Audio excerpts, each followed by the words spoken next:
This is my data analysis and interpretation and recommendations for the unit of work I observed, Uncharted Waters.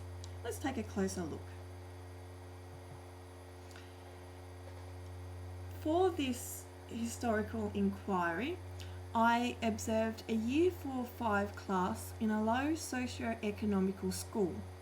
I observed 25 students and observed the ILA for 5 weeks. I collected data from the students through the SLIM questionnaires, whole class observations, and a small group interview. Data analysis. What did the data reflect about the class and the historical inquiry? From this graph, it appears that students wrote more facts than anything else. Only a few wrote explanations, and there were no conclusion statements made throughout the course of the questionnaires, so I chose not to graph this. Now, it's interesting to note that the high level of factual responses, and we can have a closer look on the next slide. Here you can see that students wrote more factual responses in questionnaire 2 than they did in either questionnaire 1 or 3. A few students chose to write explanation statements, but there was more factual statements than explanation statements.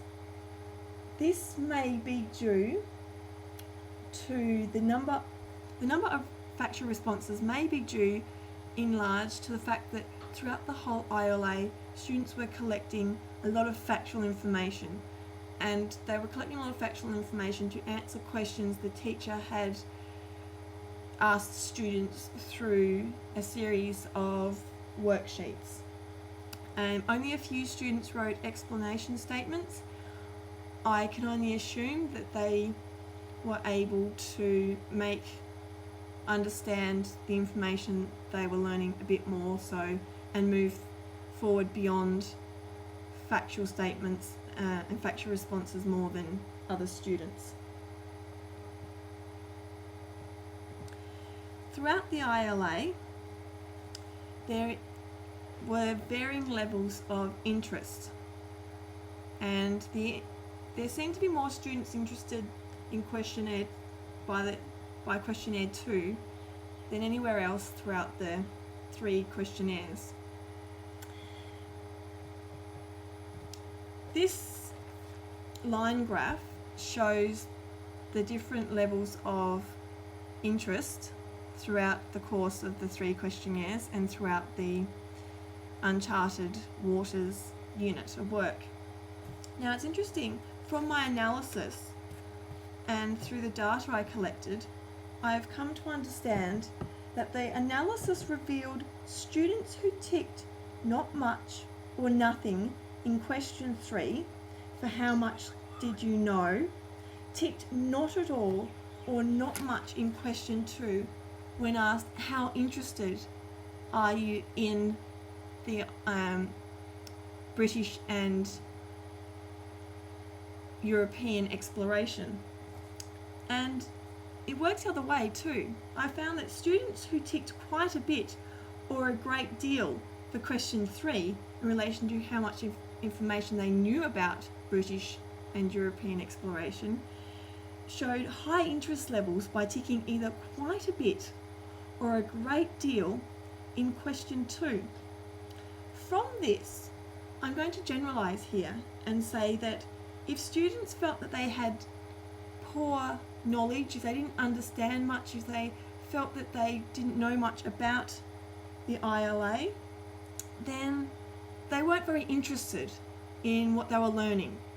Whereas students who felt that they knew and understood a lot about British and European exploration showed higher levels of interest throughout the unit of work.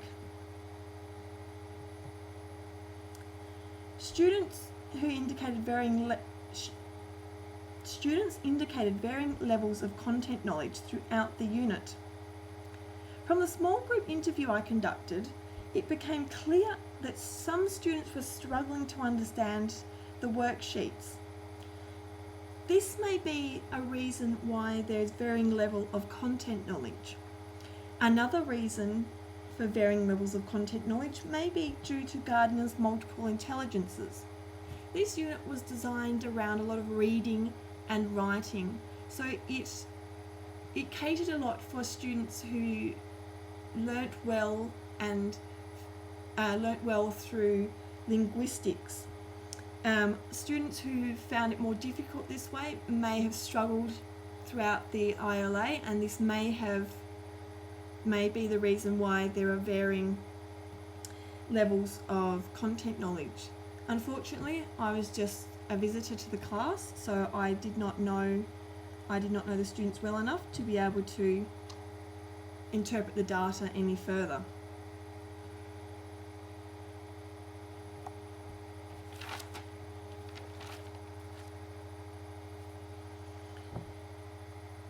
Question 4, throughout all 3 of the questionnaires, asked students what did students find easy to do when they were doing research. I decided to group the responses into themes, and I discovered that these themes shown here, basic Google searching, searching for information on a computer, searching for information in books, basic Wikipedia searches, copying information, and image sourcing, were themes that were being shown throughout all 3 of the questionnaires. Now, I say basic Google searching and basic Wikipedia searching because through my whole class observations, students were generally, when they used Google, clicked on the first few websites that came up on the Google search page and did not interpret the data, interpret the information. They did not analyse that information any further than just finding the facts and writing those down. Basic Wikipedia searches, students simply went to one page on Wikipedia and used that information. They did not search any further through Wikipedia.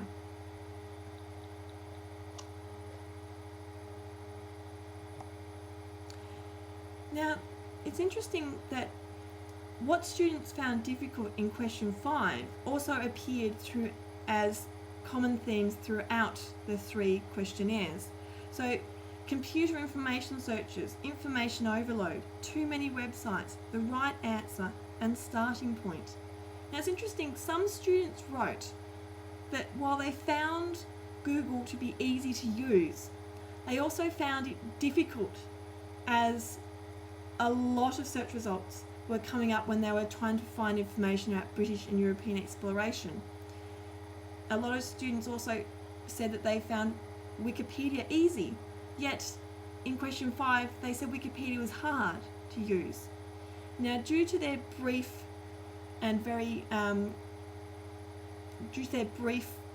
responses, it's hard to work out any more detail as to why this is so.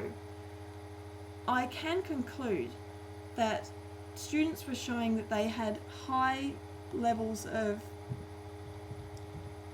that they did not understand how to search through Google properly. They did not understand how to use other websites properly, that they were struggling to get through all the information they were finding. They were struggling to make sense of the information. So this indicates to me that students did not have the information literacy skills to help them find the right site, to help them move on beyond information overload. Students were saying when they wrote that there were too many websites, some students were saying that they weren't sure which website to use as there were so many good ones. This also indicates that students do not have the skills to be able to work out which websites might have relevant information. So I can conclude that many students lacked the information literacy skills necessary to be able to find the information that they were looking for. Students' feelings and overall learning. Students showed mixed feelings from the ILA.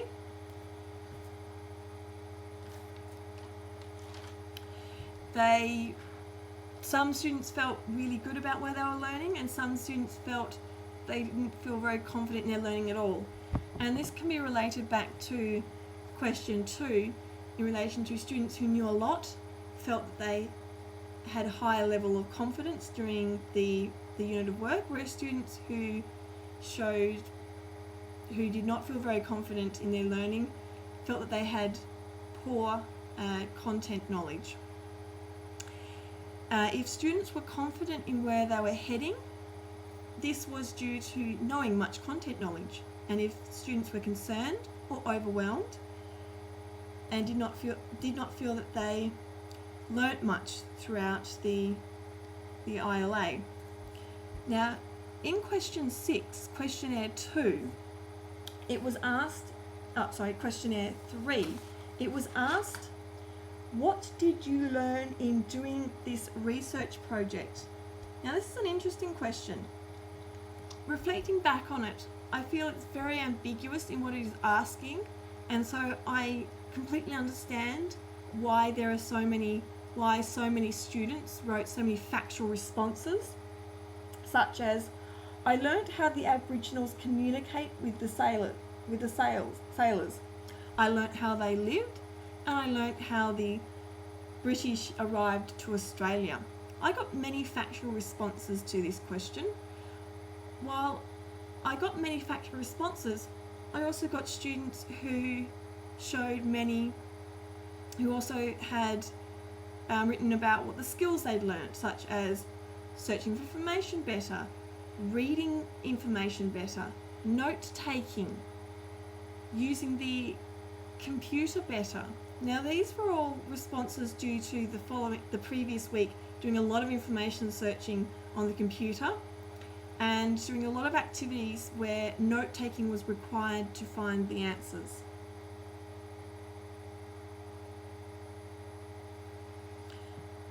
Here you can see the overall feelings that students had at the end of their ILA, at the end of the active unit of work.